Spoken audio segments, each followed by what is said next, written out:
27ویں رجب کا روزہ رکھنے کے تعلق سے یہ مسئلہ عوام میں بڑی زور و شور کے ساتھ چل رہا ہے اور پھیلایا جا رہا ہے۔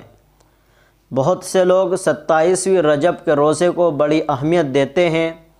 اور ہزاری روزہ یعنی ہزاروں روزوں کے برابر ثواب سمجھتے ہیں اور اسی اعتقاد سے روزہ رکھتے ہیں۔ تو شریعت کا اس سلسلے میں کیا حکم ہے، اس کو اچھی طرح سے سمجھ لینا چاہیے۔ 27ویں رجب کے بارے میں جو روایات آئی ہیں وہ موضوع اور ضعیف ہے، صحیح اور قابل اعتماد نہیں ہے،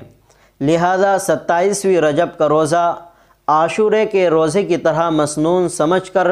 1000 روزوں کا ثواب ملے گا، اس اعتقاد سے رکھنا ممنوع ہے۔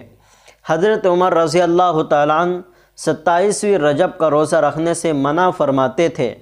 البتہ اگر کوئی شخص سنت اور ہزاری روزے کے اعتقاد کے بغیر